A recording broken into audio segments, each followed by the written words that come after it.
Hi there, this is your friendly chiropractor, Dr. Gita Gyanyan, and today I'm going to talk about thyroid and how important the thyroid gland is for us. Thyroid gland is an endocrine organ that sits in the neck and sits right in front of the voice box and Adam's apple. It has two lobes, so one lobe to the right, one lobe to the left, and it connects in the middle. And it regulates our metabolism, and it also controls the rate of fat burn and calorie burn through secreting main hormones that are uh, thyroxine, which is T4, and then we have T3 and T2. Now, it's very important for our body for because these hormones do interact with other hormones that are secreted by other organs in the body, so it's more than just regulating our metabolism. It affects the whole lot in our body.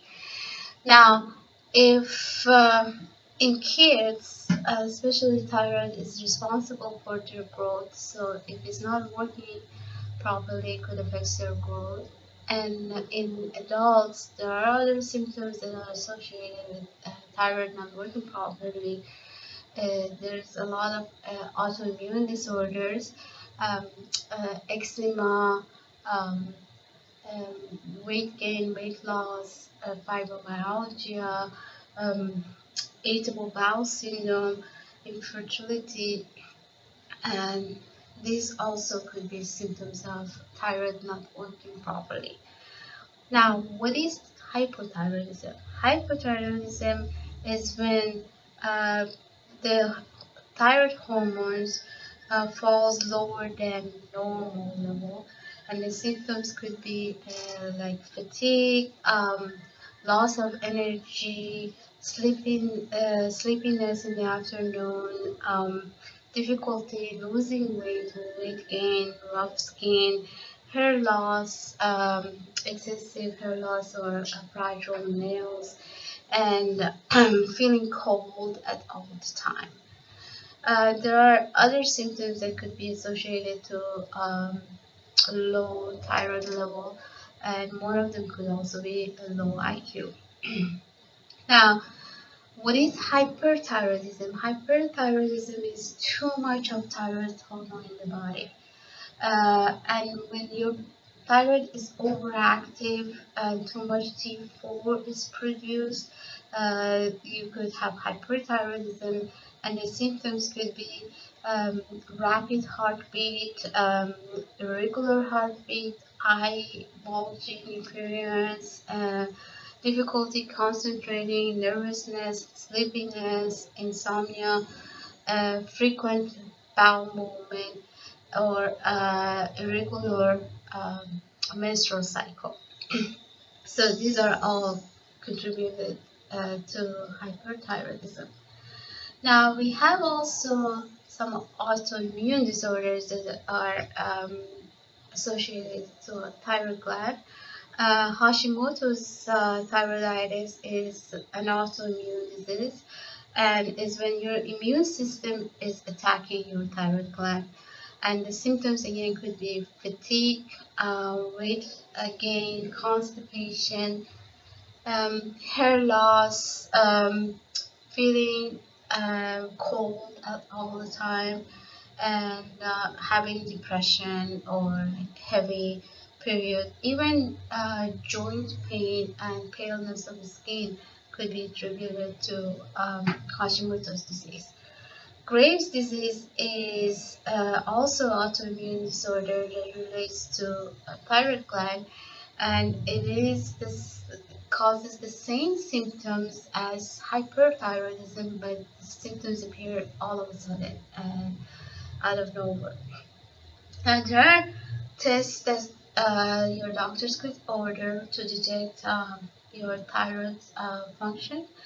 One of the tests, though, you could do it at home, and basically that's measuring your basal body temperature and you do it in the morning before getting out of the bed, after waking up, and before getting out of the bed, and you use the old-fashioned thermometer, and you put it under your thumb, and you hold it for 10 minutes, and you record the reading before getting out of the bed, and you do it for 3 consecutive days. And if the temperature is lower than 97.8 degrees Fahrenheit, that could be indication that the thyroid is not working high enough and you have hypothyroidism. If temperature is more than 98.6 degrees, you may have hyperthyroidism. So it's important to um, take those temperature and see what you come up with, so you could proceed to having other tests to confirm if you have any thyroid malfunction. And the other test that could be ordered by the doctor is the TSH test that detects the TSH level of thyroid. And the other ones are free T4 and T3 tests.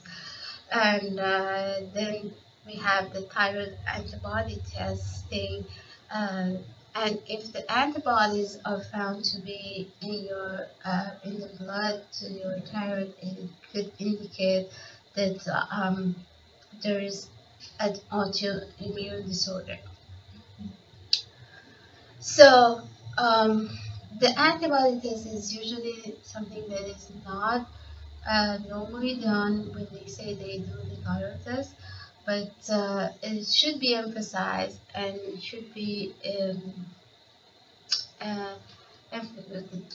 re-indicated by the doctor to be done, because usually they don't do the antibody test. Then we have TRH stimulation test, and it's the pituitary gland. If it's not working well, the thyroid cannot receive proper input to release hormones, and abnormal TRH stimulation test will indicate uh, hypothyroidism. So your pituitary gland is not giving enough signals for thyroid to be produced. Now, the question comes up, does food affect the thyroid gland? Uh, I- Definitely, food has a lot to do with the thyroid function. So, one main thing is gluten. And gluten has been linked to autoimmune responses in people such as people who have Hashimoto's disease or other thyroid problems. The type of wheat that is normally eaten is genetically modified wheat. And genetically modified wheat contains genes that for gluten sensitivity. So when you eat a food and that food turns on and off certain genes, um, it makes your body sensitive towards that food.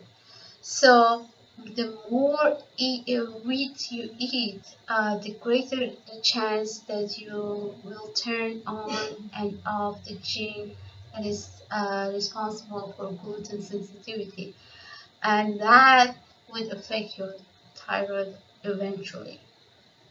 When your body is sensitive to wheat and gluten, proteins in the food, which are called antigens, can start a reaction with your immune system, signaling your immune cells to attack it. So your immune system is being attacked by your own body. So every time you eat wheat or gluten, the immune system is attacking and causing all in inflammatory response to the gluten. you become more sensitive towards gluten. The other food that is associated with thyroid problems is unfermented soy foods. Soy is also another food that is genetically modified food that could affect your body negatively. And it could also cause symptoms like infertility, digestive problems, and immune system problems, and even degeneration of the brain. The phytoestrogens in soy work against your thyroid, interfering with your thyroid functions and may contribute to low thyroid function or even thyroid cancer. Unfermented soy foods like soy milk, soy hot dogs, soybeans, and uh, tofu are even worse of the soy products. So you want to stay away from those foods. The other foods that would affect the thyroid glands are foods with bromines, and most of the time, bakery goods and flours may contain potassium bromide, which contains bromines, and that interferes with your body's iodine receptors. Thyroid hormones need these receptors to activate the hormone in the body. So you should stay away from high bromine containing foods, which could be found in citrus flavored beverages like Gatorade, Mountain Dew, and you should also be aware and read the labels, and if is brominated vegetable oils are used, you should stay away from it. Now, fluoridated and chloridated water is also not good for the thyroid hormone, and it could affect it because it affects the body's iodine receptors. And as we talked about, you need iodine receptors for your thyroid to start producing thyroid hormones. So that's another reason that it would be a good idea to have filtered water for showering, for drinking at home, and staying away from fluoridated and chlorinated water. Um, and there are alternatives for using other things to clean the pool water besides the chlorine. So staying away from chlorine would be a good idea.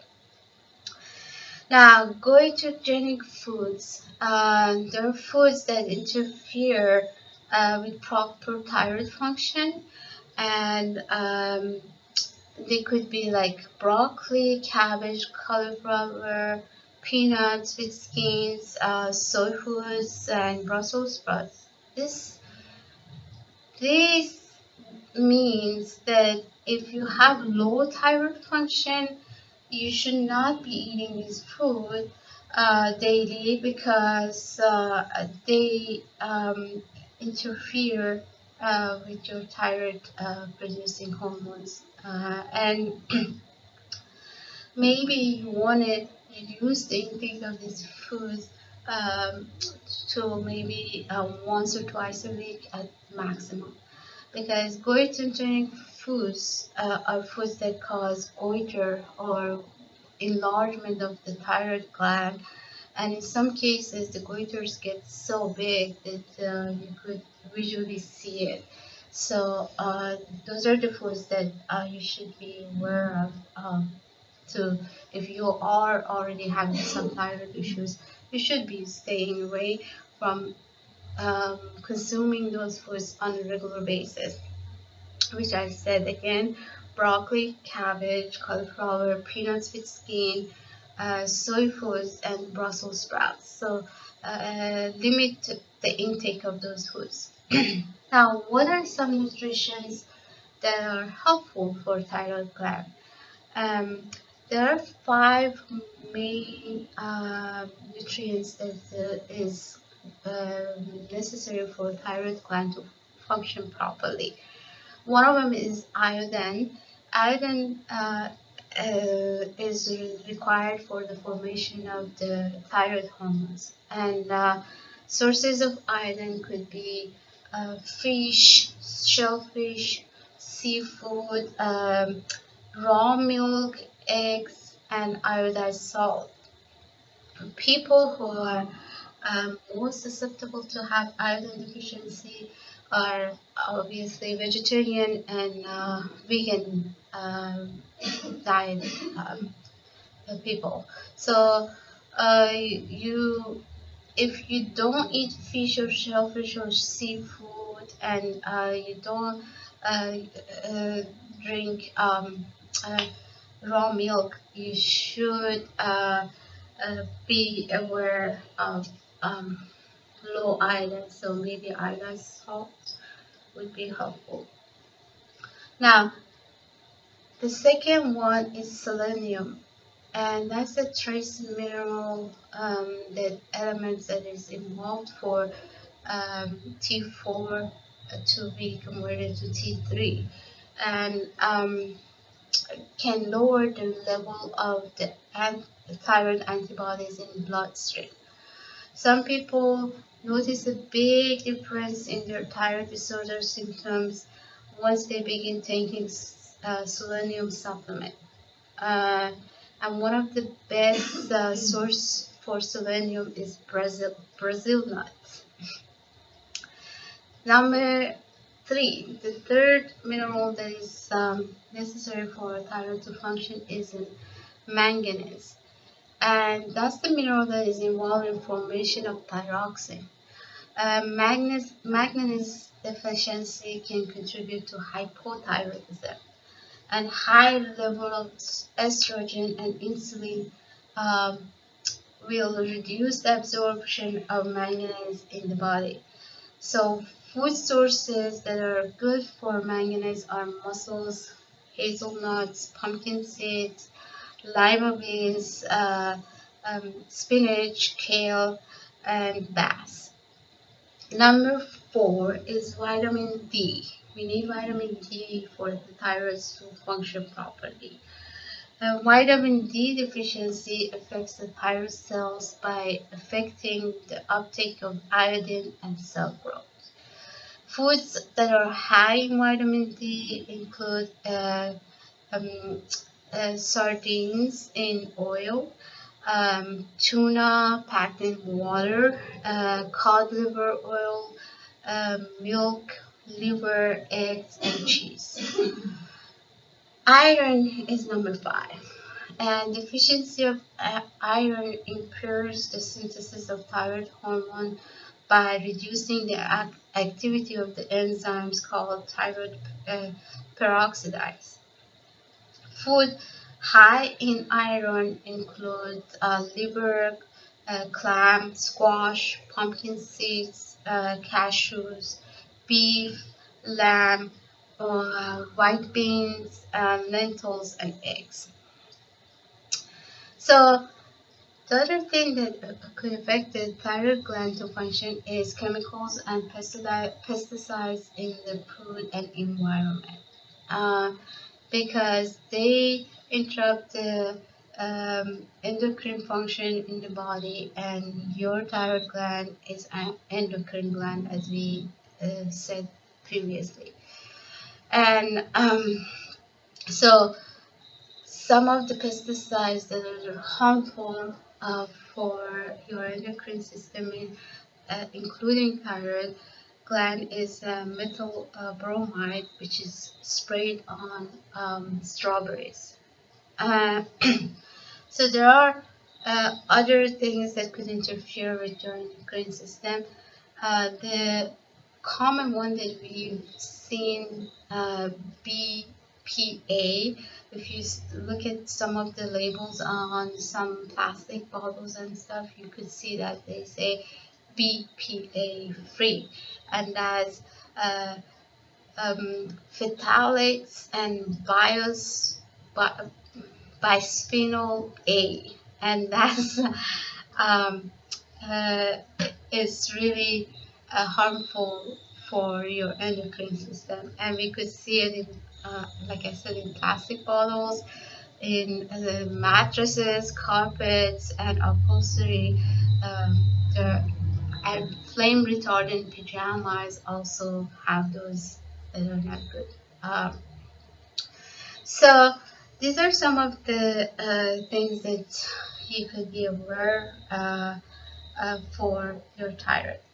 Now, there are a lot of environmental toxins that are not good for your endocrine system to work, thyroid included. So that we could go into it in extensively, but I'm just gonna say that we have to be aware of our environmental toxins and um, make sure that at least the ones that we have control over, which eating the organic and foods that are free of pesticides, would be great. Eliminating some of the toxins that are in carpets or like watching form would be great. Now, so just to give you an idea of what are the foods that are helpful for thyroid to function good, coconut oil and coconut water, organic fruits and vegetables, um, but be aware of goitogenic foods that we talked about, like broccoli and cauliflower and um, uh, the other Brussels sprouts that we talked about. Purified water, so make sure your water is clean. Brazil nuts, and also fish and shellfish that you have to make sure that they are radiation free or radiation level is low on this fish and shellfish. And seaweed, if it's not radiation free, it's come from the radiation free water. That also is good. So, what else can we do for our thyroid? Um, There are points in the body that could stimulate the thyroid function that is used in reflexology, and there are specific points that regulates or stimulates the thyroid function. Also, there are points that are used in acupuncture that helps to stimulate the thyroid function. But the main thing is when your you look at your nervous system, uh, you want to make sure that everything, all the nerve flow to the thyroid gland, everything is working. So if you have anywhere along your spine that you have misalignments, subluxation, when the bones are out of alignment and they're putting pressure on nerves, basically your nervous system is interrupted. And it with thyroid problems that could be in your neck, that you have misaligned bone in your neck, in your cervical spine, and that contributes to not having proper nerve flow to the thyroid gland, interruption to the thyroid gland, not getting enough nerve flow and regular messages going from brain to your thyroid gland, so the thyroid is malfunctioning. And what happens more than uh, usual, more than mm, uh, what people attribute it to, is malfunction of thyroid. is not working properly, um, maybe fluctuating, going up and down, and not normalizing, and therefore a lot of times it's hard to see uh, a big drastic change when they do the blood test. And they usually the doctors say your thyroid level seems to be fine, but obviously you have symptoms that are not attributed to the normal thyroid function. And because if there is an interruption in the nerve flow to your thyroid gland, your thyroid is not functioning. It could be functioning at a higher level one time, lower level one time, but it's not balanced and it's not normal. So you owe it to yourself to check yourself, make sure to check yourself with a chiropractor. Make sure that you don't have any subluxation in your neck. You don't have any subluxation that's along your spine. To make sure that you're getting the normal nerve flow to your all of your body, not only thyroid, but also your thyroid gland. If you're getting normal nerve flow to your thyroid, if there is no subluxation, if there is no misalignments, and you still have symptoms, then we could explore other things and make sure that you're sufficiently getting all the nutrients you need and everything else is working properly. But the first thing before you go and take any medication, make sure that you are checking yourself with a chiropractor to make sure your nervous system is working properly and you're getting normal nerve flow to your body, including your thyroid gland. And if that's taken care of, then seek other means if you're still having symptoms. But I guarantee you, if there is a subluxation, especially in your cervical, in your neck, you're not uh, functioning 100%. And it could contribute to having some thyroid symptoms. Your thyroid is not functioning well. So make sure you get yourself checked with a chiropractor. Make sure your spine is in alignment and you're very well taken care of. I put some link under this video for you to find out more. If you want, you could get in touch with us by emailing us, by calling us, by leaving comments or asking questions, and we try our best to accommodate all the questions.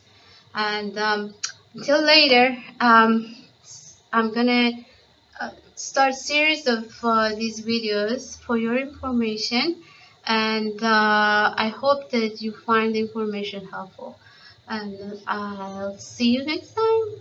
Take care.